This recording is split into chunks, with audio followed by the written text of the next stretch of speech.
May ibinabahaging kwento ang bawat taong lumalapit sa kadiliman upang makapaghiganti, kung saan may mga bitbit silang galit na siyang nagiging dahilan upang ipakulam nila ang isang taong nagkasala sa kanila. Ngunit sa likod ng mga ito, may isang taong nilalapitan nila, ang mga mangkukulam. Ano naman ang maaaring maging kwento ng isang taong nasa ilalim ng kapangyarihan ng kadiliman? Katulad ni Aling Trining na siyang takbuhan ng mga taong nais na maghiganti sa mga taong nanakit sa kanila. Sa kabila ng mga sakit na dulot niya sa iba, salo niya ang bawat balik na sumpa. May pagkakataon pa nga bang makawala sa kadiliman ng mga katulad niya o tuluyan nilang bibit-bitin ang sumpa hanggang sa tuluyan silang lamunin ng kamatayan? Nay, nandito na po ako. Oh, Nay, bakit po nakalabas na naman yung mga manikang yan? Akala ko po ba ititigil nyo na ang pangkukulam? Huwag niyo po sabihin sa akin na itinatago niyo to sa akin. Ay, naku naman, Nay. Kung hindi pa ako maagang nakauwi, hindi ko pa malalaman na ginagawa niyo na naman pala ito. Hindi po ba napag-usapan na natin to? Hindi ko naman ito basta mabibitawan, anak. Sila ang kusang lumalapit at naghahanap sa akin. Tinutulungan ko lang sila na makuha ang hustisya. Kahit na anong pilit ko, tinatawag ako ng kadiliman upang ipaghiganti ang mga tao sa paligid ko. Tinutulungan niyo po sila? Nay, hayaan niyo pong batas ang magbigay ng hustisya sa kanila. Huwag niyo pong ilagay sa mga manikang yan ang pagpapataw ng parusa sa mga tao. Hindi niyo nga po alam kung totoo ang mga sinasabi ng mga nagpapakulam sa inyo. Paano kung sila naman ang masama? Pero yung mabuting tao pala ang makukulam niyo. Kawawa naman po sila. Sinisira niyo ang buhay nila. Hindi na mahalaga kung sino ang tama at kung sino ang mali. Ginagawa ko lang kung ano ang kailangan kong gawin. Oo nga pala, bakit maaga ka nakauwi ngayon? Kumusta naman ang trabaho mo? Maayos naman po. Medyo pagod lang ngayon dahil ang dami ko pong pinuntahan kanina. May mga binago po kasi sa office ngayon. Tapos, nagkaroon pa ng gitgitan kanina dahil sa traffic. O siya, sandali lang. Ililigpit ko lang mga gamit ko tapos kumain na tayo. Nakapagluto ako ngayon ng paborito mong ulam. Ginataang tulingan. Mabigat na paghinga lamang ang binitiwan ni Peping habang nakikita ang kanyang ina na nagliligpit. Alam ng binata na kamatayan ang sinapit ng taong kinulam dahil itim na manika ang nakalabas at may tarak ng karayom ang dibdib. Bata pa lang si Peping nang natunghayan niya ang ginagawang pangkukulam ng kanyang ina. Nang iwan sila ng kanyang ama, doon na rin nagsimulang magtuloy-tuloy sa pangungulam si Aling Trining. Nung una, hinahayaan niya ito dahil ito ang bumuhay sa kanila at nakatulong para makapagtapos siya ng pag-aaral. Pero nang makakuha na siya ng magandang trabaho, nakiusap siya sa kanyang ina na itigil na niya ito. Dahil marami ng tao ang nasisira ang buhay dahil sa ginagawa niya.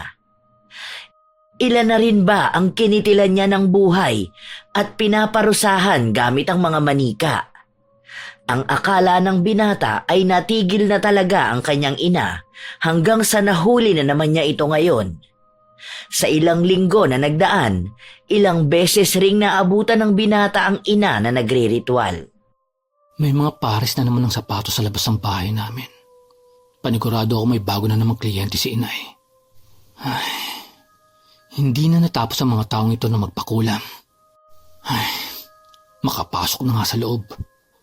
Bago pa man buksan ng binata ang pinto, kusa itong bumukas at bumungad sa kanya ang isang dalaga na mugto ang mga mata at hawak ang kanyang tiyan. Hindi siya pinansin ng babae. Umalis ito kaagad na para bang walang nangyari. Nay, ano na naman ba ito? Alam mo yung babae na kalalabas lang. Kawawa yun, iniwan ang asawa niya matapos siyang buntisin. Nay, problema na nila yon. Hindi ka naman kasama sa mga desisyon nila sa buhay. Pero kapag nagkakaroon sila ng problema, sa'yo sila lalapit. Tinulungan ko lang siya para parusahan yung walang yang lalaki. Alam mo kung anong ginawa ko? Ang sabi kasi nung babae, masyado raw pogi at playboy. Tingnan mo bukas, ewan ko na lang kung makahanap pa yun ng babae sa magiging itsura niya. Tama lang yun sa mga katulad niyang ama na nagpapakasarap lang sa buhay matapos nilang bumuntis ng babae. Inay, bakit po ba hirap na hirap kayong bitiwan yan? Kaya ko na pong buhayin ang pamilya natin. May maganda na po akong trabaho, nakapagbibigay na ako ng pera sa inyo. Hindi nyo na po kailangang kumapit dyan para buhayin ang pamilya natin. Inay, hayaan yung ako na ang bumawi. Hindi ko ito basta mabibitawan dahil yakap na ako ng kadiliman. Nasa lahi na natin ang pagiging mangkukulam. Nung namatay ang aking lola, sa akin na ito ipinamana. Kasama ang librong itim, ang mga manika, ang iba pang mga gamit ko sa pangkukulam. Hindi ko pwedeng bitawan ang kapangyarihan na galing pa sa ating mga ninuno. Buong buhay ko nang ginagawa ito. Ano pa po bang sakripisyo ang kailangan na ipagawa sa inyo? Bago nyo po maisipan na bitawan yan. Ano pa ang kailangan na mawala? Huwag mo akong pagalitan. Malalaman mo lang ang nararamdaman ko kapag ikaw na mismo ang nasa sitwasyon ko. Hindi mo alam kung anong klaseng kapangyarihan ang meron ako. Tama po kayo. Dahil hindi ko rin naman kukunin ang kapangyarihan na yan. Hindi ako papayag na mamana yan ng isa sa mga anak ko. Gagawin ko po ang lahat para maputol na yan. At hindi naman pang biktima pa sa mga susunod na henerasyon ng lahi natin. Sa paglipas ng mga araw, naging hayag na ulit ang paggamit ni Aling Trining ng kanyang kakayahan sa pangkukulam. Madalas na siyang dinadalaw ng mga taong may maitim na balak sa bawat taong nais nilang gantihan. Magdala ka sa akin ng litrato ng taong ipapakulam mo. Sa likod ng litrato, isulat mo ang buong pangalan at kaarawan niya. Dalhin mo yun sa akin bago mag-alas 3 ng hapon upang maisagawa ko kaagad ang ritual. Huwag kang mag-alala, sinisigurado ko sa iyong walang balik sa iyo ang kulam na ito. Dahil sa higit 30 taon ko na itong ginagawa, walang kahit na sinong albularyo ang nakatalo sa akin. Sinisigurado ko sa iyo na lahat ng gusto mong mangyari sa kanya, yon ang mararanasan niya. Mahihigitan pa natin ang pagpapahirap sa taong yon. Sinigurado ni Aling Trining na walang dapat ikabahala ang sino mang magpapagawa ng ritual sa kanya. Dahil selyado na ng kadiliman ang kanyang kapangyarihan. Malakas ang ritual at paniniwala niya, kaya kahit na ilang albularyo pa ang kumalaban sa kanya noon, hindi siya nagawang kontrahin. Sa araw din na yon, may bumalik sa kanyang isang babae, kung saan natulungan na niya ito sa pangungulam sa dati nitong asawa. Muli siyang lumalapit para sa kaaway niya tungkol sa utang. Ibinigay niya ang litrato ng babaeng kukulamin at nakasulat na roon ang pangalan at kaarawan nito. May dala rin siyang hibla ng buhok ng ipapakulam niya. Sinimula ni Aling Trining ang ritual sa pagsindi ng itim na kandila kung saan umuusal siya ng mahihinang orasyon. Kahit na malakas ang ihip ng hangin, hindi natitinag ang kandila. Kinuha niya ang pulang manika kung saan inilapat niya ang litrato ng kukulamin. 3 beses niyang binanggit ang pangalan bago niya pinatakan ng kandila ng 3 beses din. Itinarak niya rin ang karayom upang dumikit ang litrato sa manika. Ang gusto mong ipagawa sa akin ang bigyan siya ng sakit sa katawan. Bibigyan ko siya ng walang kagalingan na sakit, ngunit hindi siya mamamatay. Habang buhay niyang paghihirapan ng sakit na walang lunas. Sumang-ayon ang babae. Ang maliliit na karayom naman ay itinusok ni Aling Trining sa bawat parte ng katawan ng manika. Inuusal niya muli ang orasyon na binabasa niya sa librong itim na nasa harapan niya. Matapos nun ay hinayaan niyang kusang maupod ang kandila. Nang matapos ito, ng higit kalahating oras, kinuha niya ang pako na nakasukbit sa kanyang bewang. Inukitan niya ito ng isang linya bilang tanda na nakuha na niya ang kaluluwa ng taong kinukulam niya. Tapos na ako. Unti-unti na niyang mararamdaman ang sakit na ibinigay ko sa kanya. Magmumukha lang itong normal na karamdaman, ngunit wala itong magiging lunas. Umalis ang babae na may ngiti sa kanyang labi. Pangalawang beses na niya itong ginawa at alam niyang garantisado ang kulam ng matanda dahil nasubukan na niya ito sa kanyang dating asawa na ngayon ay nawala na sa katinuan. Nang matapos ng ligpitin ni Aling Trining ang kanyang mga gamit sa pangungulam, dumating ang kanyang anak na may kasamang magandang babae. Maamo ang mukha ng babae, maputi at hindi maitatanggi ang taglay niyang kagandahan. Ginabi ka na ata masyado, anak. Sino yung kasama mo? Mukha naman niyang artista. Si Chloe po, Nay. Girlfriend ko po. Ay, talaga ba, anak? Nakakatuwa naman at dinala mo siya rito. Magkakaroon na ba ako ng apo? Nay, girlfriend ko pa lang po siya. Wala pa po sa plano namin ang magkaroon ng anak. Mas gusto po muna naming unahin ang pagpapakasal. Ganun ba? Ang akala ko pa naman ibabalita mo sa akin na magkakaroon na kayo ng anak. Napakaganda ng nobya mo. Alam kong magkakaroon kayo ng magandang lahi. Natawa lang ang dalawa dahil sa sinabi ni Aling Trining. Magalang naman na nagmano ang dalaga sa kanya. Si Chloe ang unang babae na dinala ng kanyang anak at ipinakilala sa kanya. Sabay-sabay silang naghapunan kung saan na ikwento ni Chloe ang ginagawa ng kanyang mga magulang. Nag-iisa lang siyang anak katulad ni Peping. Pero di hamak na nagmula siya sa isang respetadong pamilya kung saan ang kanyang ama ay isang doktor at ang kanyang ina naman ay namamahala ng kanilang negosyo. Masaya ang kanilang naging gabi. Doon din nakitulog si Chloe dahil kinabukasan ay parehas silang walang pasok sa trabaho. Nang gabi ring yun, kailangan ni Aling Trining na isagawa ang kanyang ritual, kung saan dapat siyang dumulog sa kanyang Diyos, ang kadiliman. Bilang isang mangkukulam, mahalaga sa kanya ang ritual na yon upang manatili ang koneksyon niya sa kadiliman.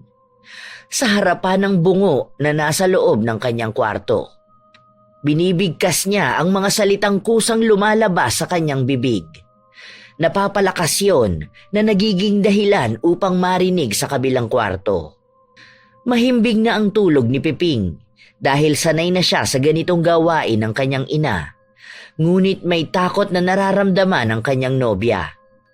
Kinabukasan, maagang nagpaalam si Chloe na umalis.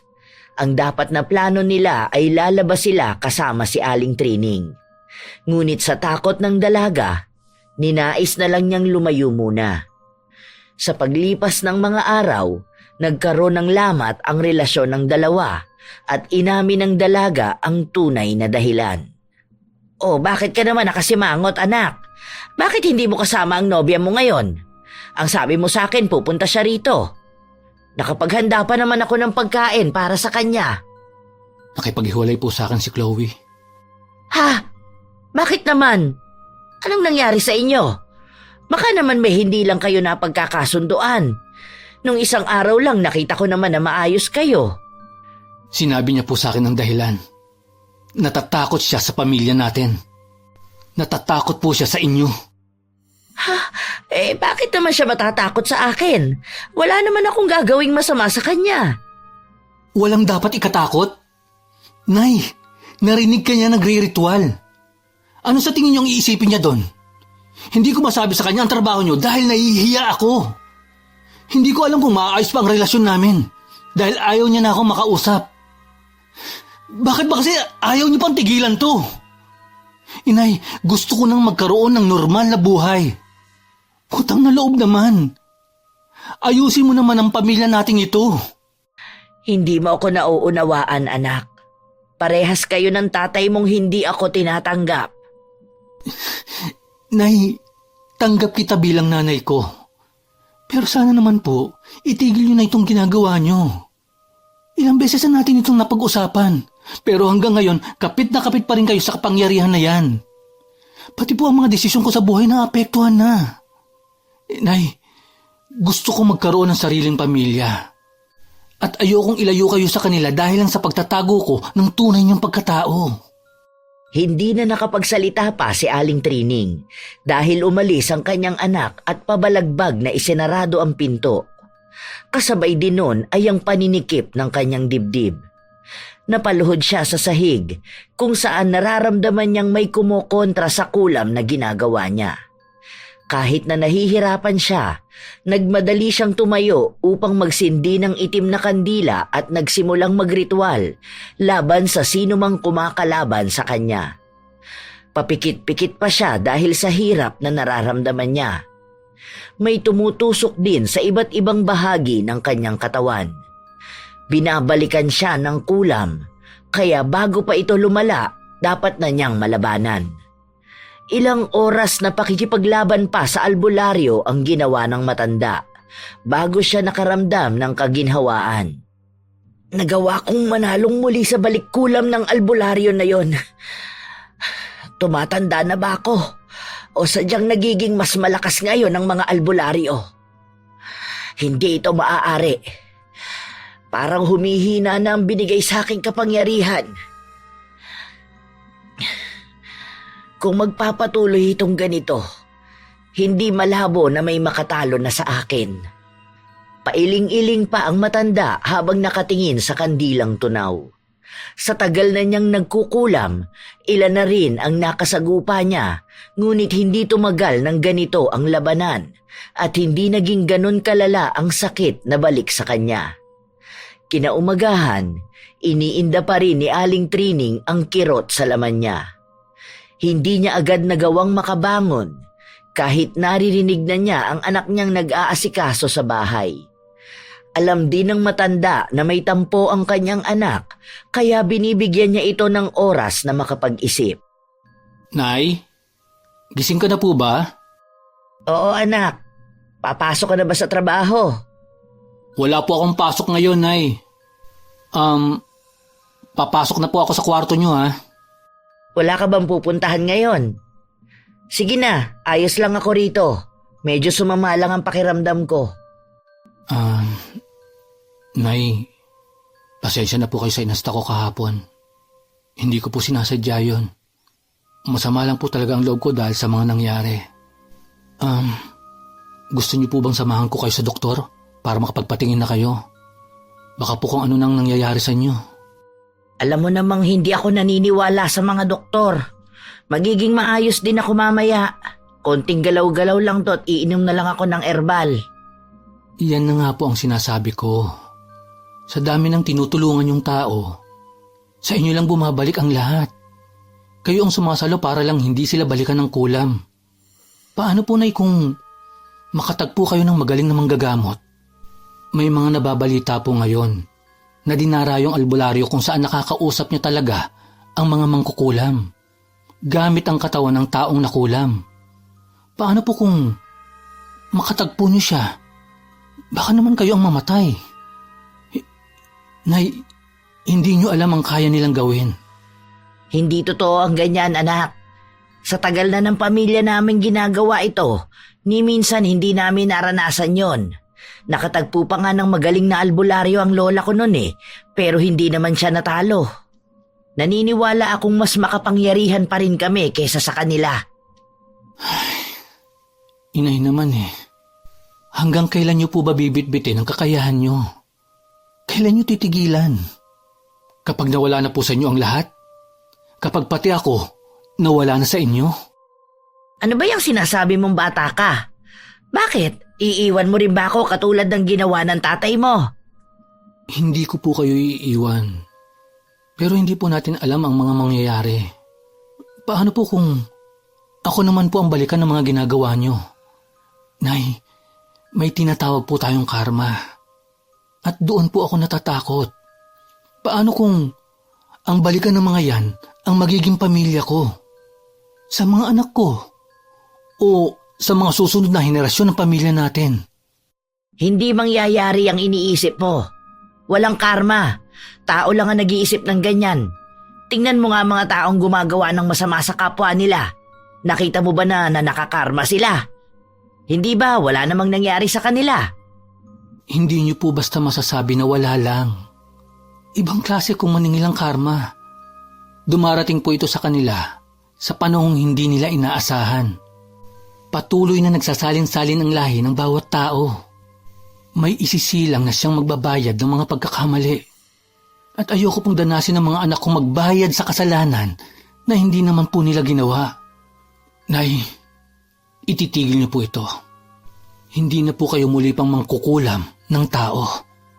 Hindi tumanggap ng bisita si Aling Trining ng araw na ito dahil naroon ang kanyang anak. Si Peping kasi mismo ang nagpaalis sa mga tao kaya wala nang nagawa pa ang matanda. Sinubukan din ng binata na kumbinsihin ang kanyang ina na tumigil, ngunit hindi talaga siya pinapakinggan. Sa paglipas ng mga araw, naging maayos ang kalagayan ni Aling Trining. Nagsimula na siya ulit na mangkulam. Maraming tao, iba't ibang kwento, samot-saring galit at kagustuhan na makapaghiganti. Alam mo ba anak, yung isang nagpunta sa akin kanina, naku awang-awa ako sa kanya. Ayan na naman po tayo sa usapang kulam. Alam niyo naman po sa lahat ng pag-uusapan natin, yan ang ayoko marinig. Makinig ka muna kasi. Kung alam mo lang ang dinudulog nila sa akin, mga kwento kung bakit sila nagpapakulam. Yung babae kanina na lumapit sa akin, nagpatulong siyang kulamin yung lalaking gumahasa doon sa 3 taong gulang niyang anak. Galit na galit siya. Ramdam na ramdam ko yun, kaya naging mas madali sa akin na gumawa ng malakas na ritual. Nung una, ang desisyon niya pahirapan muna ang lalaki. Pero nagbago yun. Gusto niyang mamatay na ng tuluyan. Saglit ko lang nagawa ang ritual dahil na rin sa enerhiya na nagmumula sa kanya. Nang matapos kami sa ritual, bumuhos ang luha niya at nagpapasalamat sa akin dahil nabigyan ko sila ng hustisya. Sana po pinayuhan niyo po siya na lumapit sa mga pulis. Doon siya magpatulong. Ang bawat taong lumalapit sa akin ay wala nang kakayahang gawin yon dahil mas nananaig na sa kanila ang paghihiganti. Dahil hindi sa lahat ng oras kayang makuha ang hustisya. Yun ang ibinibigay ko sa kanila para agarang maibsan ang galit nila. Hinahayaan kong gamitin yon para kumolekta ng mga taong halangang kaluluwa. Hindi kaagad kumibo si Peping. Nakatingin lang siya sa kanyang ina. Isang mabigat na paghinga ang binitawan niya upang magkaroon siya ng lakas na sabihin ang balita sa kanyang ina. Nay, may gusto po sana akong hilingin sa inyo. Tungkol na naman sa pagpapatigil mo sa akin sa ginagawa ko. Ito lang naman ang paulit-ulit mong ipinapakiusap sa akin . Nagkabalikan po kami ni Chloe at nagbabalak na po kami magpakasal. Gusto ko sana, inay, isama pa rin kita sa lilipatan naming bahay. Pero sana po, kapag lumipat na tayo ng bahay, iwan nyo na rito ang kakayahan nyong yan. Lahat ng hindi magandang kwento ng nakaraan natin, may iwan na sa bahay na ito. Hindi kumibo si Aling Trining sa pakiusap ng kanyang anak. Masaya siya na bubuo na ng pamilya si Peping, ngunit hindi yon ang magiging dahilan para tigilan niya ang paggamit ng itim na kapangyarihan. Dahil naniniwala siya na hanggat merong taong naghihiganti, may lalapit pa rin sa kanya. Sa paglipas ng panahon, nanatili ang pangungulam ni Aling Trining. Parami ng parami ang lumalapit sa kanya at marami na ring buhay ang nakikitil niya.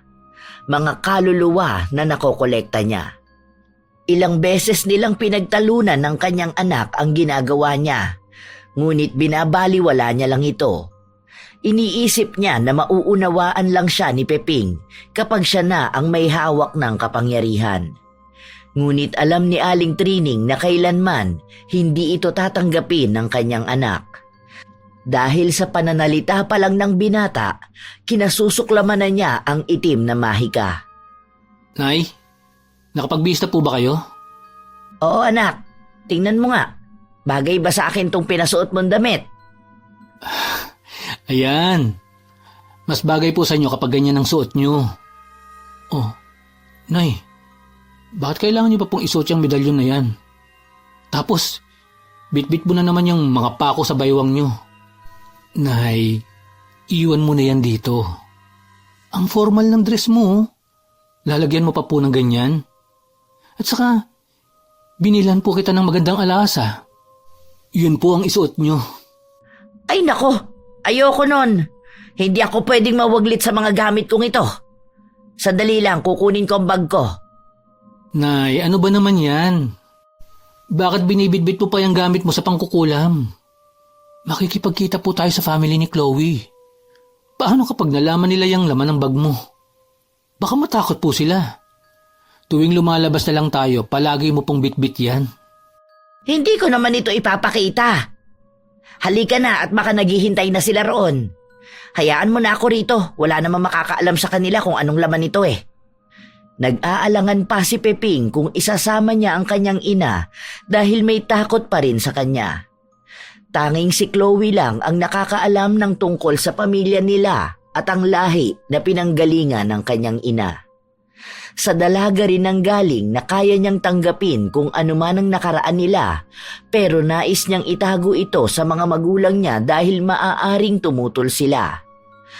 Galing siya sa isang relihiyosong pamilya kung saan hindi sila naniniwala sa mga kulam. Baka maparatangan pa silang angka ng demonyo na maaari rin namang totoo. Kung ganon ang mangyayari, magiging malaking hadlang ito para sa pag-iibigan ng dalawa. Ang ganda naman ng bahay nila. Nay, itago mo yung bag mo. Dapat kasi iniwan mo na lang yung sa bahay. Saglit lang naman tayo rito eh. Narito na tayo, paulit-ulit ka sa sinasabi mo. Kahit saan ako magpunta, kailangan bit-bit ko to. Karugtong na ito ng kaluluwa ko. Hindi ako maaaring malayo sa mga gamit ko. Oh, ayan yata ang mga magulang ni Chloe. Nilingon ng binata ang tinuturo ng kanyang ina. Palapit sa kanila ang mga magulang ng kasintahan kung saan maganda ang kasuotan nila at halata sa kanila ang pagiging disente. Ito pa lang ang pangatlong beses na makikita ni Peping ang mga magulang ng nobya. Habang naglalakad palapit ang mag-asawa, palakas din ng palakas ang kabog sa dibdib ni Peping. Magandang gabi po, tito, tita. Siya nga po pala. Siya po ang nanay ko. Si Nanay Training po. Ano ka ba? Hindi ba sinabi namin sa'yo, pwede mo na kaming tawaging mama at papa? Ikakasal na kayo ng anak namin. Sanayin mo ang sarili mo, ha? Ito pala ang nanay mong palagi mong ikinukwento. Ang nagtaguyod sa'yo. Magandang gabi sa inyo. Mukhang mahilig kayo sa mga anting-anting. Oo. Galing pa ito sa aming mga ninuno. Ilang kaluluwa na rin ang naikulong namin dito at alam kong mas madadagdagan pa ang mga ito. Really? Bakit? Ano bang ginagawa mo? Ang sabi kasi ni Peping, nagtatrabaho ka sa health center before? Then ngayon, nasa bahay na lang kayo? Ito talagang si Peping. Isa akong... May isa pa pong ginagawa si inay. Mahilig po kasi siyang magborda ng mga damit. Mahilig po siya sa arts. Kaya po, may mga dala po siyang ganyan. Naniwala naman si Belinda sa sinabi ng binata. Matapos nito ay inaya na silang maghapunan. Ngayong gabi nila pag-uusapan ang tungkol sa kasal ng mga anak nila, kaya napilitan si Peping na dalhin ang kanyang ina. Nang silang dalawa na lang ang magkasama, ay pinakiusapan niya ang ina na wag na munang magbanggit ng kahit na ano tungkol sa kakayahan niya dahil baka makasira lang ito sa plano nilang pagpapakasal ng nobya. Naging maayos naman ang gabi. Hindi nagbanggit ng kahit ano si Aling Trining at hindi rin naman nagsalita ng masama tungkol sa kanya si Chloe. Pag-uwi nila sa bahay, nakaramdam ng pagtatampo si Aling Trining. Anak, kinakahiya mo ba ang pinagbula nating lahi? Bakit ganun mo na lang ako pigilan na magsalita sa harapan nila? Nay, inilalayo ko lang po kayo sa gulo. Kilala ko po ang tatay ni Chloe. Kapag nalaman nilang ginagawa mo, tiyak paghihiwalayin kami. Sana naman po maintindihan niyo yon. Hindi ko po kayo nahihiya na kayo ang nanay ko. Dahil mahal na mahal ko po kayo. Alam ko po ang mga sakripisyo na ginagawa niyo para sa akin. Ang hindi ko lang po matanggap, yung ginagawa niyong ang kukulam. Hindi na nagsalita pa si Aling Trining. Pumasok na lang siya sa loob ng kwarto niya, kung saan muli siyang sumailalim sa ritual. Pinapalakas niya ang kanyang enerhiya dahil sa mga oras na ito, nararamdaman niyang bumababa ang kapangyarihan niyang taglay. Hindi rin niya maibigay ng buo ang kanyang isipan, lalo pa at bumabagabag sa kanyang damdamin ang usapan nila ng kanyang anak. Kinabukasan, nagsimula na muling tumanggap si Aling Trining ng mga taong magpapakulam. 3 ang tinulungan sa araw na yon at lahat sila ay ginamitan niya ng itim na manika, kung saan kamatayan kaagad ang kahahantungan. Nang sumapit ang gabi, muling nakaramdam ang matanda ng paninikip ng kanyang dibdib. Hindi niya napigilan na matumba sa sahig. Nasaktuhan naman na dumating ang kanyang anak. Bakas ang pag-aalala habang nagmamadaling lumapit sa kanya. Nay, ano pong nangyayari sa inyo? Wala ito, anak. Ayos lang ako. Nakaramdam lang ako ng kaunting sakit sa aking dibdib. Maaaring nabigla lang ako sa aking ginawa ngayong araw. Kailangan ko lang ng konting pahinga. Ito po, Nay. Uminom po muna kayo ng tubig. Halika po, magpunta na po tayo sa doktor ngayon. Ano pa po bang nararamdaman nyo? Ano bang ginawa nyo ngayong maghapon? Kailan pa ba kayo nagkakaganito? Dito na lang ako sa bahay magpapahinga. Wala naman akong sakit. Huwag ka nang mag-alala sa akin, anak. Ayan na naman tayo, Nay. Ang tigas ng ulo nyo. Bakit po ba ayaw nyo magpunta sa doktor? Dahil kasi hindi kayo naniniwala na kaya nilang makita kung anong sakit nyo? Inay, tumatanda na kayo. Sa mga ganyang edad, marami na po talaga nararamdaman na sakit. Hindi nga ako naniniwala sa mga doktor. Hindi nila magagamot ang karamdaman ko dahil ako lang ang may kayang labanan nito. Binabalik sa akin ang sakit. Sinasalo ko ito bilang kabayaran sa mga taong napatay ko. Masyadong malakas ang puwersa na nangyari sa akin ngayon dahil 3 tao ang sunod-sunod na kinitilan ko ng buhay. Baka nabigla lang ako dahil ngayon ko na lang ulit ito nagawa. Kaya nga po, ayoko nang nangkukulam kayo. Kung ako lang po ang masusunod, pagbabawalan ko na ang mga taong yon na pumasok sa bahay natin. Pero ikaw lang po ang paulit-ulit na tumatanggap sa kanila. Hindi ka man lang tumanggi kahit ganyan na ang nararamdaman nyo. Hanggang kailan nyo gustong saluin ng sakit na balik sa inyo? Hanggang kailan kayo magpapakasakit para lang masiguro na mabigyan ng hustisya ang mga humihingi ng tulong sa inyo? Inay, hindi kayo bayani. Bibit-bitin ko to katulad kung paano ito binitbit ng mga ninuno natin. Hanggang sa kamatayan ko, hindi ko bibitawan ang kapangyarihan kong ito. Ayaw niyo pong bitawan? Gapos na kayo sa lintik na kapangyarihan na yan. Nagiging gahaman na kayo sa kaya niyang ibigay sa inyo. Nay, hindi niyo po nakikita kung paano kayo niyan ubusin. Hayaan mo na muna ako rito sa kwarto ko. Kaya ko ang sarili ko. Hindi ko gusto na humaba pa ang usapan natin. Hindi mo rin naman ako naiintindihan. Mali ka po, Nay. Kayo po ang hindi nakakaintindi sa akin. Ilang taon niyo na pong ginagawa yan.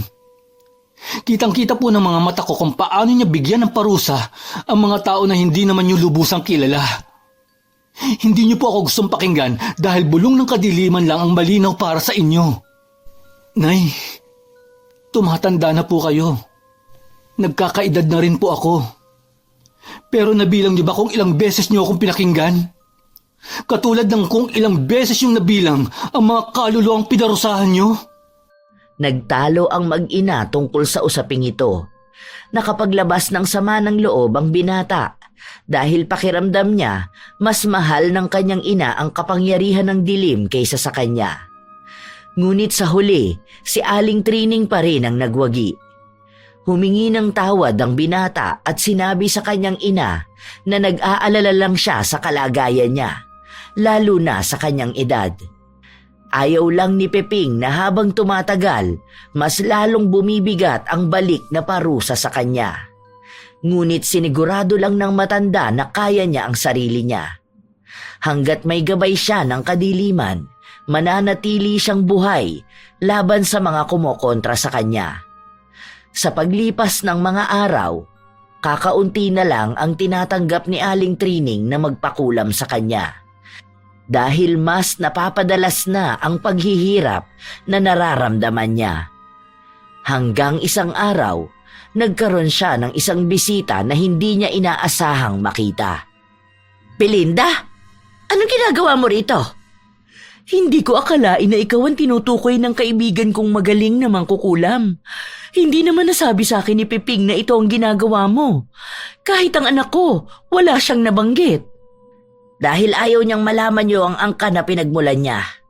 Ngayon nalaman mo na at ikaw pa ang kusang lumapit sa akin. Hindi ko inaasahan na mangyayari pala ang ganito. Dahil nasabi sa akin ni Peping na hindi naniniwala ang pamilya ninyo sa kulam. Hindi kaagad kumibo si Belinda. Tumingin pa siya sa paligid bago niya isinarado ang pinto. Upang silang dalawa lang ang makapag-usap. Pwede bang wag mong sabihin ito kahit kanino? Hindi ito maaaring malaman ng asawa ko. Tutulungan mo pa rin naman ako, hindi ba? Kailangan ko ang kakayahan mo. Kailangan kong gantihan ang dati kong business partner. Wala naman na akong magagawa. Pumasok ka na sa bahay ko. Hindi naman kita maaaring paalisin dahil kailanman hindi ako tumanggi sa sino mang lumalapit sa akin. Tungkol ba sa nang ipapakulam mo? Anong klaseng kulam ang nais mo? Ang kulam ng pagpapahirap o kamatayan? Ang kulam ng pagpapahirap. Gusto kong maramdaman niya unti-unti ang galit ko. Alam kong magaling ka pagdating sa ganong bagay dahil nasabi na yun sa akin ng kaibigan ko. Inilatag ni Aling Trining ang dalawang manika sa harapan ni Belinda, kung saan mas nararamdaman ang presensya ng galit sa loob ng bahay. Hindi man masabi ni Belinda, pero ramdam niya ang lakas ng kapangyarihan ng matanda. Gaano mo nakatagal itong ginagawa? Nalaman ko lang ang tungkol sa'yo dahil sa kaibigan ko. 2 beses na siya nagpakulam sa'yo at nagagawa mo raw ng maayos ang lahat ng gusto niya at wala itong nagiging balik sa kanya. Paano mo nagagawa? Dahil sa kakayahan na ipinamana sa akin, nakuha ko ang librong itim at mga gamit ko sa aking lola. Bago siya namatay, inihabili niya sa akin ang kapangyarihan niya, kung saan ipinangako kong pangangalagaan ko ito. At yun ang ginagawa ko ngayon. Mga kaluluwang galit ang nagpapalakas sa akin. Makapangyarihan kami hanggat may mga taong katulad mo na kusang lumalapit sa kadiliman. Ano ang kaya mong gawin para sa taong nagagalit ako? Narito ang litrato niya, ang pangalan niya at ang araw ng kapanganakan niya. Lahat ng detalye sa buhay niya, naisulat ko na sa likod ng litrato. Inilapag ni Belinda ang isang sobre kung saan nakalagay doon ang litrato ng babaeng ipapakulam niya. Kinuha yon ni Aling Trining at binuksan upang tingnan. Nakita niya maging ang hibla ng buhok ng babae. Hindi na ito magiging mahirap para sa kanya. Lalo pa at lahat ng kakailanganin niya ay inilahad na sa kanyang harapan. Siya ang taong tumangay ng pera ng negosyo namin. Gusto ko siyang gantihan. Gusto kong pahirapan siya hanggang sa maubos ang lahat ng kinuha niya sa akin. Hindi pa ito alam ng asawa ko dahil alam kong magagalit siya sa akin kapag nalaman niyang naloko ako ng tinuring kong kaibigan. Matutulungan mo ba ako? Pangako, lahat ng kailangan mo ibibigay ko. Magawa mo lang ang gusto ko. Kung ganun pulang manika ang gagamitin ko sa kanya upang dahan-dahang ipatikim ang galit mo. Sabihin mo lang sa akin kung gaano kalala ang sakit na maaari kong ipataw sa kanya. Sigurado ka bang hindi babalik sa akin ng kulam? Paano kung makatagpo siya ng isang magaling na albularyo? Malalaman ba nila na akong gumawa niyan sa kanya? Ako ang gagawa ng ritual. Lahat ng koneksyon ay sa aming dalawa lang mamamagitan. Hindi ka madadamay at walang makakaalam na ikaw ang gumagawa sa kanya nito. Kahit na anong palatandaan patungkol sa'yo, hindi makakarating kahit na kanino. Ang usapan na ito ay sa pagitan lang nating dalawa. Sige, gawin mo na ngayon ang ritual dahil gusto kong paghirapan niya ang pagtatraidor niya sa akin. Ipinakita ni Aling Trining kay Belinda kung paano niyang kinukulam ang isang tao. Sa pagsisimula niya ng ritual hanggang sa paglalagay niya ng matatalim na bagay sa katawan ng manika. May mga maliliit na bubog siyang itinarak sa bawat parte ng manika kung saan mararamdaman ng kinulam niya ang pagguhit ng bubog sa laman niya. Hiniling ni Belinda na patagalin niya ang paghihirap ng pinapakulam niya dahil gusto niyang makita ng mga mata niya kung paano ito maghihirap. Pumayag naman si Aling Trining at siniguradong malala ang magiging paghihirap ng babaeng yon. Maaapektuhan maging ang pag-iisip ng kinukulam nila, lalo pa at malakas na ritual ang ginawa sa kanya. Natapos na ang ginawa nilang ritual. Nagpasalamat si Belinda at nagbayad ng malaking halaga. Sa sandaling paalis na siya, naabutan naman niyang dumating si Piping. Bakas ang halong gulat at pagtataka sa mukha ng binata. Teka, ano pong ginagawa niyo dito sa bahay namin? Paano niyo po nalaman na dito kami nakatira? Sige na, Aling Trining, aalis na ako. Hindi na niya sinagot ang tanong ng binata. Umalis siya ng bahay na parang wala lang. Si Peping naman ay agad na nilapitan ng kanyang ina upang magtanong ng mga nangyayari. Ang sinagot lamang ng matanda ay may napagkasunduan lang sila. Ngunit hindi mapakali ang binata hanggat hindi niya nalalaman kung ano ba ang totoong nangyayari. Kinabukasan, maagang umalis ng bahay si Piping, habang ang kanyang ina ay hindi pa rin natatapos sa debosyon niyang pagriritual sa kadiliman. Humihiling siya ng mas malakas na kapangyarihan, ngunit alam ni Aling Trining na may hinihingi na namang sakripisyo ang kadiliman upang pakinggan siya.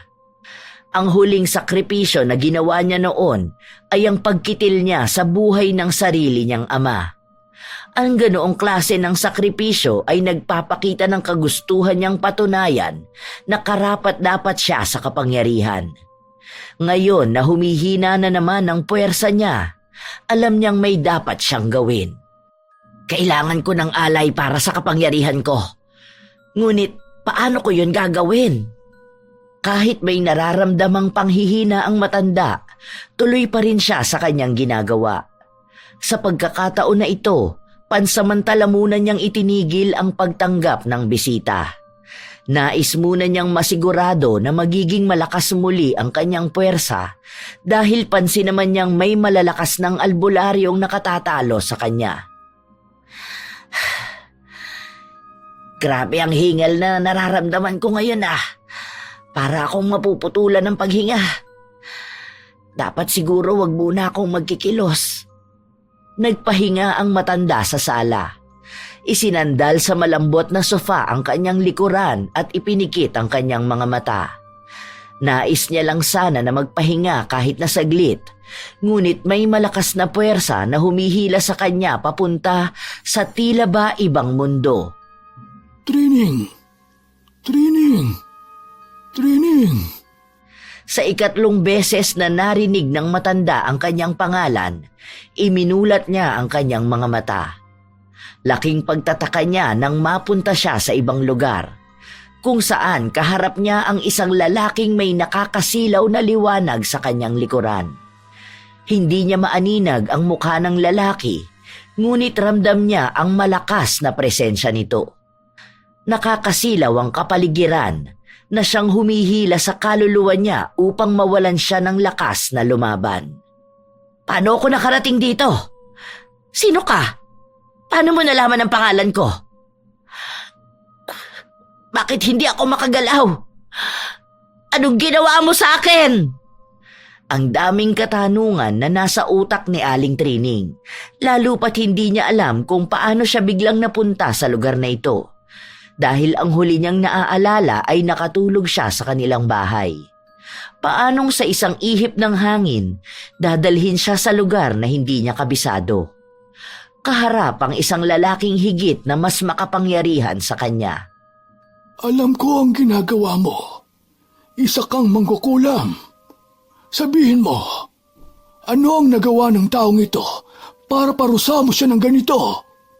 ikaw ang nagdulot sa kanya ng karamdamang walang lunas. Kaya sabihin mo sa akin, ano ang motibo mo para gawin ito? Ang ibig sabihin, isa kang albularyo? Paano nangyari ito? Anong ginagawa mo sa akin? Ang sakit! Itigil mo na ito, parang awa mo na! Nasasaktan ako! Nakakakilabot na pagsigaw ang maririnig mula kay Aling Trining, lalo na at nararamdaman ng laman niya ang hiblang humihiwalay sa kaluluwa niya. Walang paglagyan ng sakit dahil hindi niya rin magawang igalaw ang kanyang katawan. Hindi siya makalaban sa albularyong ito. Maging ang liwanag na bumabalot sa katawan ng albularyo ay sumisilaw sa kanya. Kahit na anong tawag niya sa kadiliman, hindi siya makampihan ito. Nagpapatuloy ang pasakit na nararamdaman ni Aling Trining. Ibinabalik sa kanya ng higit 10 beses ang sakit. Mas lalo pa siyang nagwala nang baliin ng albularyo ang kanyang daliri. Para bang kumakawala sa kanya ang sarili niyang kaluluwa. Maawa ka na sa akin! Hindi ko gustong saktan ng sino mang nagpapagamot sa'yo. Napag-utusan lang ako ng taong may atraso sa kanya. Parang awa mo na! Tumutulong lang ako sa kanila na bigyan ng hustisya ang ginawa niyang masama.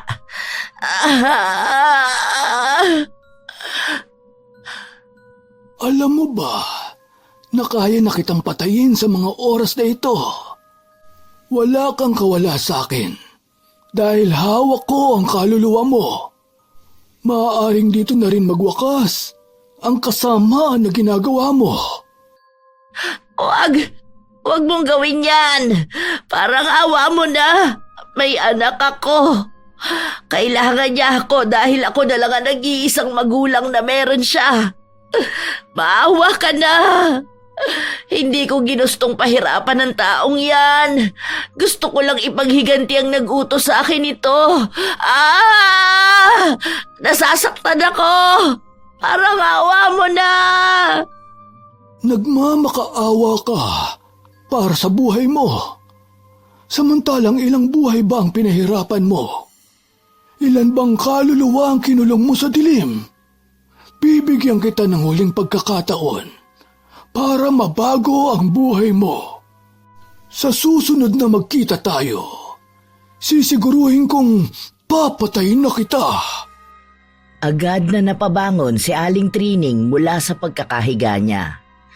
Malalim na paghinga ang ginawa ng matanda na parabang umahon siya sa napakalalim na karagatan. Hawak ang kanyang dibdib, pilit niyang pinapakalma ang sarili. Nasa loob ulit siya ng kanilang bahay, ngunit tagaktak ang pawis niya, mabilis ang tibok ng puso at masakit ang katawan. Alam niyang hindi panaginip ang nangyari dahil tunay na nakaharap niya ang albularyo. Paanong naging ganong kalakas ang lalaki na yon? Ngayon lang ako nakaharap ng ganong albularyo. Ang liwanag na pumapalibot sa kanya ay napakamakapangyarihan. Paano niya nalaman ang pangalan ko? Hindi ito maaari. Ang sino mang ginagamot na ngayon, ang siyang maaaring magdala sa akin sa kamatayan. Hindi ako papayag. Kailangan kong maging mas malakas sa kanya. Kailangan kong gumawa ng ritual na poprotekta sa akin. May galit na namumuo sa dibdib ng matanda. Lalo pat sa tagal ng kanyang pangungulam, mukhang isinilang na ang papatay sa kanya. Nang kahit paano ay nakakuha na siya ng lakas, naglakad siya papunta sa kusina upang kumuha ng tubig na maiinom. Naglagay siya sa babasaging baso at sa puntong iniinom na niya ito, nalasahan niya ang tila dugo. Dahil natanaw niya ang kulay pulang likido na nasa baso, agad niya itong nabitawan at nabasag. Kumalat ang bubog sa sahig at nagkalat ang dugo, kasabay nun ay ang pagkawala ng itim na usok. Isang masamang pangitain. Ilang sandali lang din ang nakalipas May kapitbahay silang dali-daling tumakbo papasok sa kanilang bahay. Sa mga sumunod niyang binanggit ay nagpaguho ng mundo ng matandang mangkukulam. Nasa hospital si Piping, nag-aagaw buhay dahil sa kinasangkutan nitong aksidente. Kahit parang nakalutang sa kawalan, sumama si Aling Trining sa kapitbahay niya upang puntahan ang kinalalagyan ng kanyang anak. Naabutan niya roon si Chloe at Belinda. Walang humpay na umiiyak ang nobya ng kanyang anak. Sinusubukan ng asawa kong gamutin si Piping.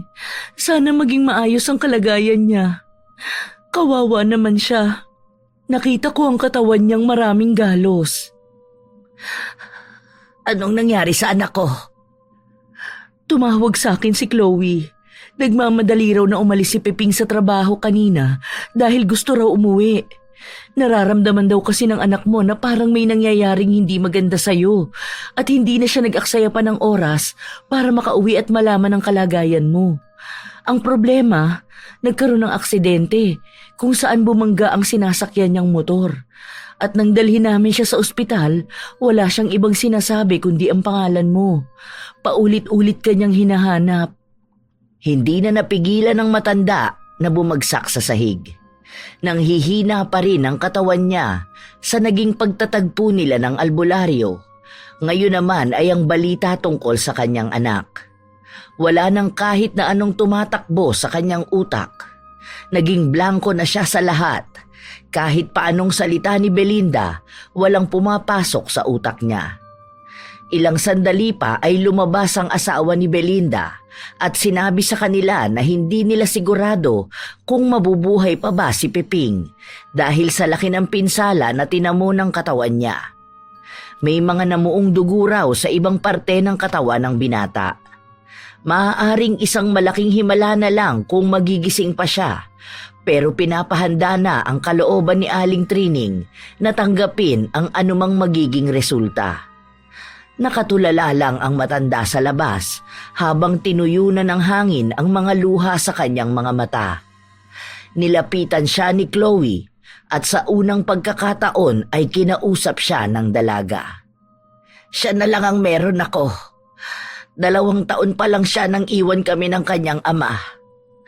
Simula noon ginawa ko na ang lahat para maging isang mabuting ina sa kanya. Para mabigyan siya ng magandang kinabukasan, tinanggap ko ng tuluyan ng itim na kapangyarihan, kung saan pera ang naging dahilan kaya ako nagpapahirap ng tao. Wala akong pakialam kung sino ang mali, kung sino ang masama. Ang kukulamin ko ba o ang nagpapakulam? Ang alam ko lang kung sino ang makakapagbigay ng pera sa akin. Sinakripisyo ko ang lahat. Pinili kong pati ang kaluluwa ko ay angkinin ng kadiliman. Alam kong ako ang dahilan kaya siya nasa kalagayan na yan. Binabawian na ako ng mga kaluluwang tinangay ko sa kadiliman. Ito na ang palagi niyang sinasabi sa akin, na baka malalaman ko lang ang mali ko kapag nawala na sa akin ang lahat. Hindi ko kaya. Kahit na anong sama ng loob ni Aling Trining, walang pumapatak na luha sa mga mata niya. Hindi niya kailanman naisip na siya pa mismo ang maglilibing sa kanyang anak. Kahit sa pinakamadilim niyang pagkatao, hindi niya yon kailanman naaninag. Sinisisi niya ang kanyang sarili, kung saan alam niyang lahat ng sakit na nararamdaman niya ay dulot din ng kasamaan niya. Sinabi sa kanya ni Chloe ang naging usapan nila ni Piping. Sinasabi ng binata sa kanyang nobya na maaaring maging masamang tao ang kanyang ina sa paningin ng mga naaagrabyado niya. Ang pagiging kaanib ng kadiliman ay ang pagkakaroon ng maitim na kaluluwa. Ngunit kahit daw anong sabihin nila, kayang manindigan ni Piping na kahit masamang tao ang tingin sa kanya, kailanman ay hindi siya naging masamang ina. Ipinaliwanag ng binata sa nobya kung gaano niya kamahal ang kanyang ina. At iyon ang naging dahilan upang maunawaan ni Chloe ang tunay na pagkatao ni Aling Trining. Ang mga salitang binitawan ng dalaga ay hindi naalis sa isipan ng matanda. Hanggang sa kinabukasan, nagising na lang siya sa kanyang kama. Nagbabaka sakali na isa lang panaginip ang lahat. Ngunit hindi. Nabubuhay siya sa madilim na realidad ng kanyang buhay. Sa akin ito nagsimulang lahat. Ilang beses na akong may pagkakataon para mabago ang kapalaran ko, pero mas niyakap ko pa ng tuluyan ang kapangyarihang ito.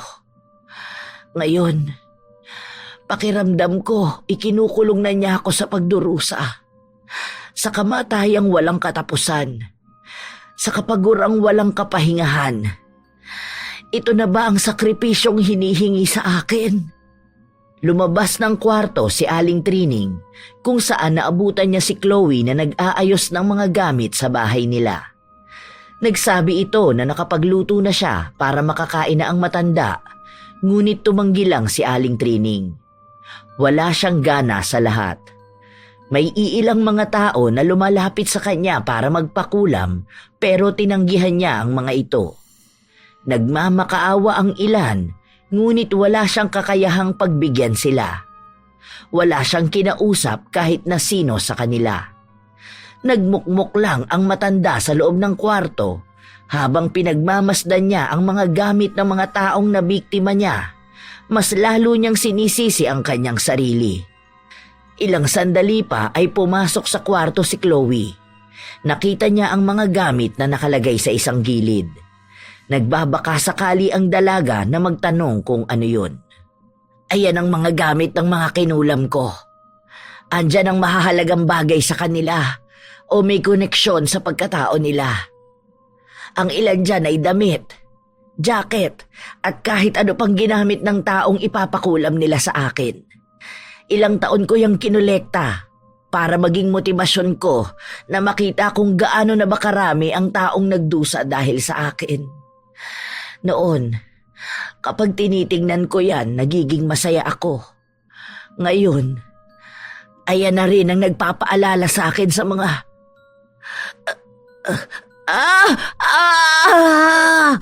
Ang sakit!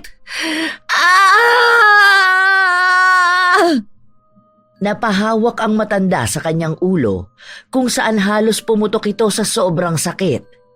Isang mahabang pagsigaw ang ginawa niya para lang mabawasan ang nararamdamang paghihirap. Si Chloe naman ay hindi alam ang gagawin. Tinawagan niya ang kanyang ina upang magpatulong na dalhin sa doktor si Aling Trining, ngunit hindi ito ginawa ni Belinda. Minsan na siyang sinabihan ni Aling Trining na hindi maaaring makialam ang siyensya sa labanang may kinalaman sa mahika. Ilang oras na pagdurusa ang naramdaman ni Aling Trining bago siya nakahinga ng matiwasay, ngunit hapu pa rin sa paghinga.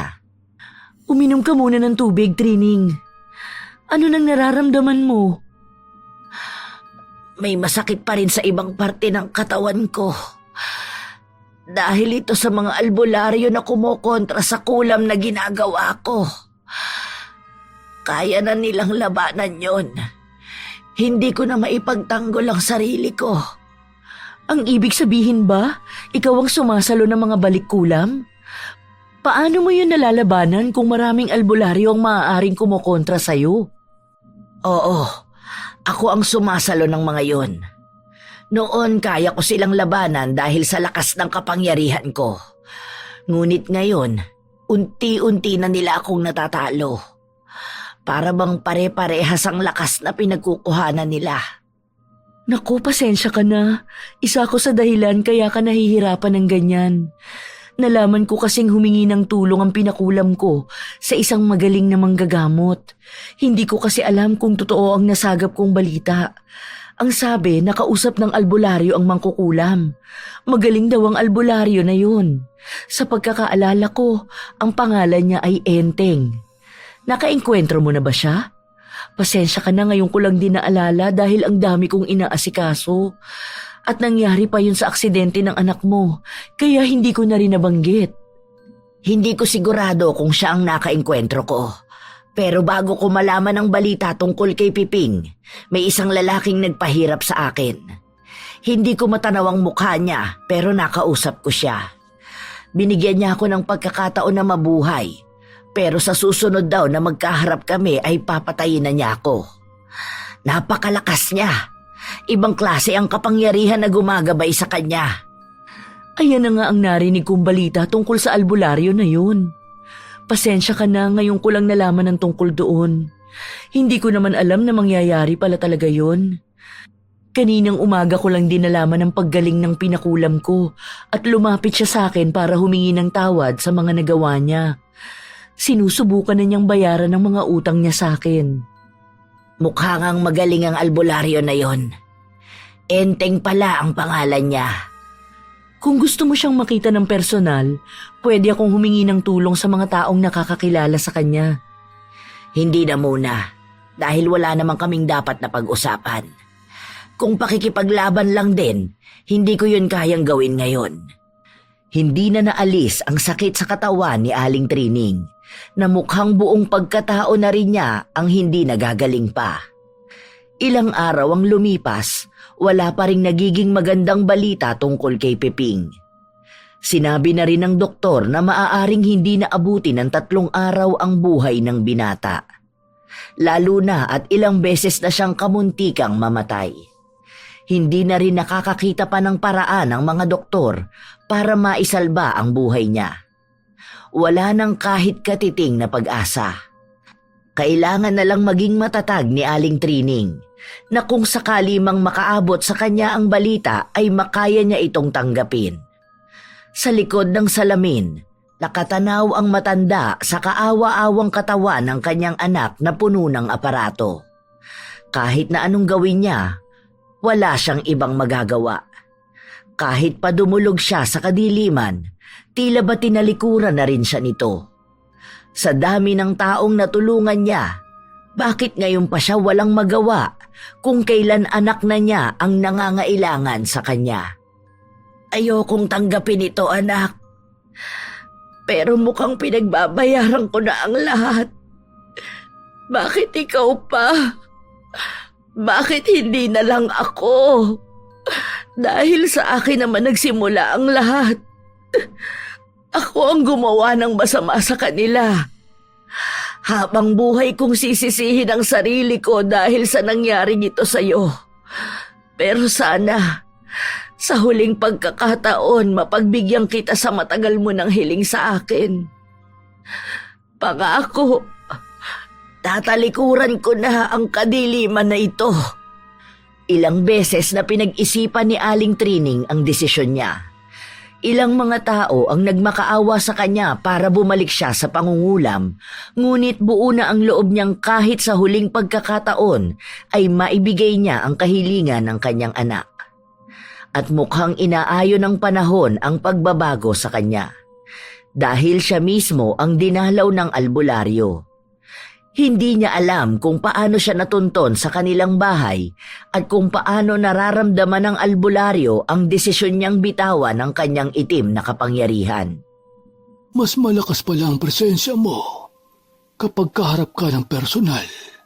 Sa totoo lang, sa lahat ng mangkukulab na nakainkwentro ko, ikaw ang may pinakamalakas at mabigat na enerhiya. Hindi ko alam kung paanong nangyaring ikaw ang nakaharap ko. Napakalakas ng gumagabay sa'yo. Nakakapanghina ang liwanag na pumapalibot sa pagkatao mo. Naaalala ko pa ng una nating pagtatagpo. Nakita ko ang nagliliwanag na kamay na nakapatong sa ulo mo. Sino ka ba talaga? Isa lang naman akong ordinaryong manggagamot. Ang nakakasilaw na nakikita mo sa akin ay dahil yon sa gabay ng Diyos, ng tunay na Diyos Trining, at hindi ng Diyos na sinasamba ng kadiliman.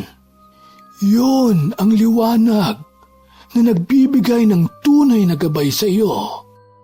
Nakakaramdam ng panghihina sa katawan si Aling Trining habang nakikipag-usap sa albularyo. Ang mga salitang binibitawan ni Enteng ay humahatak sa kanya upang isagawa na ang desisyon niyang magbagong buhay. Humugot ng lakas ng loob ang matandang mangkukulam upang magtanong. Kaya pa ba akong tanggapin ng Diyos mo. Ikaw lang ang hinihintay niyang magbalik loob sa kanya. Tanggapin mo lang sa kalooban mo, Trining. Malalaman mong tinatawag ka niya. May puwang pa ba ang pagtanggap sa isang kagaya ko? Isang taong may maitim na kaluluwa. Katulad ng sinabi ko, hayaan mong pakinggan kung ano ang sinasabi niya sa iyo. Huwag mong pangunahan ang desisyon. Wala sa mga kamay mo ang paghahatol. Sa unang pagkakataon, pakiramdam ni Aling Trining ay nasa bulwagan siya ng isang paraiso, kung saan malambing na tinig ang tumatawag sa pangalan niya. Hindi ang galit at hiyaw ng kadiliman. Sumama siya kay Enteng upang bigyan siya ng panibagong buhay kung saan tatalikuran na niya ang nakasanayan ng kanilang pamilya. Nagtungo ang dalawa sa isang ilog kung saan sisimulan ni Enteng ang kanyang ritual para sa pagtanggal ng kadiliman sa pagkatao ni Aling Trining. Ito ang unang beses kong gagawin ito. May kaba sa dibdib ko. Sana lang ay may kapatawaran pang kayang ihaatol sa akin. Hayaan mong tangayin ng tubig ang madilim na bumabalot sa pagkatao mo. Hayaan mong umago sa balat mo ang tubig na uhugas sa balat mo. Bitawan mo ang mga kaluluwang humihila sa iyo sa dilim at abutin mo ang kamay na magliligtas sa iyo. Damhin mo ang lahat, Trining. Dahil ito ang muli mong pagsilang. Lumakas ang ihip ng hangin at lumalamig ang tubig sa ilog. Nagdasal ng mga ilang beses si Enteng habang hawak niya sa ulo ang matandang tatalikod sa kanyang kapangyarihan. Nangingilabot ang buong katawan ni Aling Trining habang binabanggit ni Enteng ang mga dasal. Kasunod nito ang paglublob ni Aling Trining ng katawan niya sa ilog. Dinadama niya ang panibagong pagkatao niya sa oras ng pag-ahon. 3 beses nilang ginawa ito hanggang sa tuluyang nakaramdam ng ginhawa ang matanda. Para bang ang gaang ng katawan ko. Hindi ko maipaliwanag, pero parang may mabigat akong bitbit na binitawan ko na rin sa wakas. Yan ang sumpa ng nakaraan mo. Dahil pinaubaya mo na sa Diyos ang paghatol, inalis niya ang lahat ng mga pasanin mo, ang mga kasalanan mo. Ano na ang susunod kong gagawin? Ibigay mo sa akin ang lahat ng gamit ng mga nabiktima mo. Kailangan natin sunugin yon. Maging ang mga gamit mo sa ritual. Lahat ng mga bagay na umuugnay sa iyo at sa dati mong buhay. Kinolekta ni Aling Trining ang mga gamit. Habang hawak niya ang mga yon, nakaramdam siya ng kilabot. Noon, kapag iniisa-isa niya ang gamit ng mga kinulam niya, wala siyang ibang nararamdaman. Ngayon ay nararamdaman niya kung anong klaseng kadiliman ang bumabalot sa bawat isang gamit. Hindi niya rin mahawakan ng matagal ang mga manika na noon ay yakap-yakap niya. Ramdam na ramdam ng kaluluwa niya ang pagbabago na ginawa sa kanya ni Enteng. Andito na lahat, pati ang librong itim, maging ang medalyon at ang pako na pinaglagyan ko ng mga kaluluwa nila. Ikaw na ang bahala sa lahat. Hindi ko alam kung bakit hindi ko maatim na mahawakan ng matagal ang mga gamit na yan. Samantalang kalahati ng buhay ko, sila ang kasama ko. Sinagawa na ng albularyo ang pagsunog ng mga gamit. Napakakapal na itim na usok ang bumabalot sa mga gamit. Ramdam ang mga kaluluwang humihiyaw, mga galit na tangan ng mga nakaraan. Matapos ang pagsunog sa bawat gamit, ibinaon na rin ni Enteng sa hukay ang mga gamit pang ritual ni Aling Trining. Sa paraan na yun ay tuluyan nang tinanggap ng matanda ang pagbabago sa kanyang buhay. Inanyayahan pa niya si Enteng na magkape muna sa bahay nila upang kahit na paano ay makapag-usap sila. Si Enteng lang ang unang albularyo na binigyan niya ng oras para makausap. Simula pa kasi noong bata siya, minulat siya ng kanyang lola na ang mga albularyo ay kanilang kalaban. Simula noon, lahat ng albularyo ay kinagagalitan niya. Samantalang ngayon, isang albularyo pala ang tutulong sa kanya na magbago. Ganito pala ang pakiramdam kapag isinuko mo na ang lahat. Napakagaan. Parang ngayon ko lang naririnig ang huni ng mga ibon. Nadarama ang ihip ng hangin. Isang normal na buhay para sa isang normal na tao. Dahil hindi mo nabitbit ang galit at paghihiganti ng mga kaluluwa ng mga taong kinulam mo, magaan mo rin tinatanggap ang kalooban ng Diyos. Huwag ka nang papayag na bumalik pa sa nakaraan dahil iniwan mo na yon at hinayaang tangayin ng tubig palabas sa iyong katawan. Isang panibagong simula ito para sa iyo. Maraming salamat sa iyo.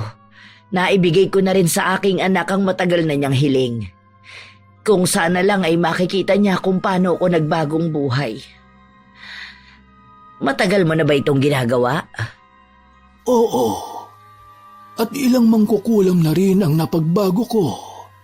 May ilan din akong napatay. Sila yung mga binigyan ko ng pagkakataon na magbago.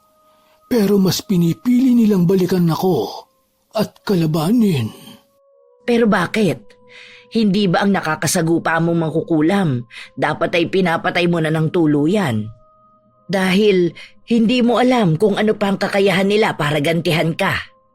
Katulad ko, hindi mo alam kung ano ang kaya kong gawin para lang makabawi sa mga ginawa mo sa akin. Kung sa ibang albularyo, ganun ang ginagawa nila. Pero hindi ako. Dahil naniniwala pa rin akong kayang magbago ng mga taong minsan sinubok ng kadiliman. Minsan kasi, kailangan lang maliwanagan ng mga taong kagaya mo na hindi pa huli ang lahat para isuko ang sarili at tuluyang kumawala sa kadiliman. Tignan mo ngayon, hindi ba isa ka sa mga mangkukulam na napabago ko? Isa ka sa nabigyan ng panibagong buhay. Kaya, huwag mo na yang sayangin. Dahil kahit na anong sama ng nagawa mo noon, subukan mo lang. Pakikinggan ka pa rin niya. Hindi lang ikaw ang natulungan ko. Hindi lang ikaw ang nag-iisang mangkukulam na sinubukang tumawag sa kanya. Wala namang mawawala sa pagtawag at paghiling, hindi ba? Ikaw lang naman ang hinihintay. Susubukan ko. Umaasa akong may makikinig sa akin. Magaan sa pakiramdam ang mga salitang binitiwan ni Enteng. Binigyan niya ng motibasyon si Aling Trining para sa pag-asang maaari pang may magbago sa kalagayan ng kanyang anak. Bitbit ang bagong buhay at ang kaliwanagan sa kanyang kaluluwa. Nagpunta si Aling Trining sa ospital kung saan nakaratay pa rin ang kanyang anak. Alam mo ba anak na ang gaang ng pakiramdam ko ngayon? Kasi binitiwan ko na ang pagiging mangkukulam ko. Ito ang matagal mo nang gustong makita, hindi ba? Ito na yon, anak. Gising ka na dyan, ha? Para makita mo kung ano ang nagbago sa akin at kung gaano kaaliwalas ang bahay natin. Hihintayin ka ni nanay na gumising. Gustong-gusto na kitang mayakap, anak ko. Napatakip na lang ng bibig si Chloe habang pinapakinggan niya ang sinasabi ni Aling Trining. Matagal ng pangarap ni Piping na marinig ang mga salitang yon galing sa kanyang ina. Dahil noon pa man, hindi na nawala ng pag-asa ang binata na magbabago ang kanyang ina at puputulin na sa kanya ang sumpa na bumabalot sa lahi nila. Ngayon, buong tapang na itong napanindigan ng kanyang ina. Saglit na nagpaalam si Aling Trining. Hindi niya nais na umiyak sa tabi ng kanyang anak dahil baka sumama pa ang loob ni Piping. Sa hindi inaasahan, hindi alam ng matanda kung paano siya nakalakad papunta sa maliit na dasalan. Ang alam niya lang, may bumubulong at tumatawag ng pangalan niya. Napaluhod siya at doon na bumuhos ang kanyang luha. Alam kong isa akong makasalanang tao at hindi nakarapat-dapat na patawarin pa. Pero lumalapit ako sa iyo ngayon para hingi ng kapatawaran sa mga kasalanan na nagawa ko. Binigyan mo ako ng pagkakataon na magbago. At sana, bigyan mo pa ako ng pagkakataon na maipakita sa anak ko ang ginagawa ko. Bigyan mo pa siya ng pagkakataon na mabuhay. Alam kong wala akong karapatan, pero nagmamakaawa ako. Dinggin mo ang panalangin ko. Paulit-ulit yung binabanggit ni Aling Trining. Bumubuhos din ang kanyang luha at lahat ng mga salita niya ay galing sa kanyang puso. Tila ba may mahinahong haplos siyang nararamdaman, pagtanggap na kay tagal na niyang inaasam. Batid niya sa kanyang sarili kung gaano ba siya naging masamang tao. Ngunit hindi siya nawawala ng pag-asa na manghingi ng tulong para sa kalagayan ng kanyang anak. Habang nakaluhod na umiiyak si Aling Trining, narinig niya ang mabibigat na yabag at pagmamadaling tumatakbo palapit sa kanya. Si Chloe yun. Hindi makapagsalita pero tinatawag siya nito para magpunta kay Piping. Samot-saring emosyon ang nararamdaman ni Aling Trining. Sumama siya sa dalaga at doon niya na lamang nakitaan ng pag-asang mabubuhay si Piping. Ngunit kinakailangan siyang salina ng dugo. Hindi naman na raw yun magiging mahirap dahil may kilala silang maaaring mag-donate ng dugo kaparehas ng kay Piping. Sinabi pa ng doktor na lumalaban ang binata para sa kanyang buhay. Salamat sa Diyos! Sa unang pagkakataon, nabanggit ito ni Aling Trining. Kusa itong lumabas sa kanyang bibig at galing sa kanyang puso.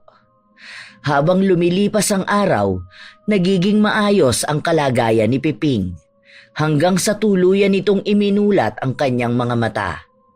Ilang linggo at buwan ay tuluyan na rin siyang gumaling. Walang naging problema ang mag-ina sa kailangan nilang bayaran sa ospital dahil tumulong ang mga magulang ni Chloe sa gastusin. Oh anak, bakit ka kumikilos dyan? Ako na dyan, hindi pa ako tapos magluto. Nay, kaya ko na po ito. Sige na po, dyan na muna kayo. Nakapag-empake na po ba kayo ng gamit niyo? Oo, naayos ko na. Ang laki nga ng maleta na binigay mo sa akin kakaunti lang naman ang gamit ko. Makikilagay na lang din po ako ng iba kong gamit. Kumawala ang matamis ng ngiti sa labi ng matanda habang nakatingin sa kanyang anak. Binata na talaga ang anak ko. Ang pogi-pogi niyan Panigurado kung magiging maganda ang lahi na maibibigay mo kay Chloe. Siyempre po. Kanino pa po ba ako magmamana? Siyempre po, sa inyo. Bolero ka talaga Sa ganyan mo siguro nakuha ang mapapangasawa mo, no? Nagtawa na ng mag-ina. Hindi na maalala ng matanda kung kailan ang huling beses na nagtawanan sila ng anak niya. Ngayon niya lang din kasi napagtanto na ang daming panahon ang nasayang dahil sa halip na sulitin na makasama ang anak nung bata pa ito, mas sinulit pa ni Aling Trining ang pangkukulam. Ngayon siya babawi kung saan pareha silang nabigyan ng pangalawang pagkakataon na mabuhay. Alam niyo po, Nay, Sobrang saya ko ngayon. Kasi finally, nakalaya ka rin. Nararamdaman ko na po yung bago mong presensya. Ang ganda pong tignan. Iba na po yung aura mo ngayon. Gusto ko po yan, Nay. Sobrang proud po ako sa'yo, Nay. The best ka talaga. Mabuti nga at nakaya kong talikuran ang nakaraan ko. Ang akala ko hindi ko kayang mawala ang kapangyarihan na pamana ng mga ninuno ko. Doon ko lang napagtanto na mas hindi ko pala kayang mawala ka, anak. Sa daming pinagdaanan sa buhay ng mag-ina, ito na ang pinakasumubok sa kanila kung alin ba ang mas matimbang sa lahat. Sa huli, nagawa pa rin ni Aling Trining na yakapin ang bago niyang pagkatao at tuluyang tinalikuran ng kadiliman. Bubuo siya ng bagong alaala kung saan kasama niya pa rin ang kanyang anak. Lilipat na sila ng bahay upang wala nang magpaalala sa kanila ng madilim nilang nakaraan. Dahil ang bahay na ito ay naging saksi na sa napakaraming luha, hinagpis, galit at pagkabigo. Katulad ng sinabi ni Enteng, maalalaman mo lang ang pagbabagong kailangan mo kapag tinanggap mo na sa sarili mo ang dapat mong bitawan. Kung bitbit ng mga kaluluwa nila ang galit, lalamunin sila ng kadiliman. Ngunit kung hahayaan nilang lakaran ang liwanag, kailangan nilang maniwala at manalig. Sa kabila ng mga pagkakamali, meron pa ring pag-asa ang isang taong minsang umanib sa kadiliman. Dahil wala nang mas hihigit pang makapangyarihan sa lahat, kundi ang Diyos.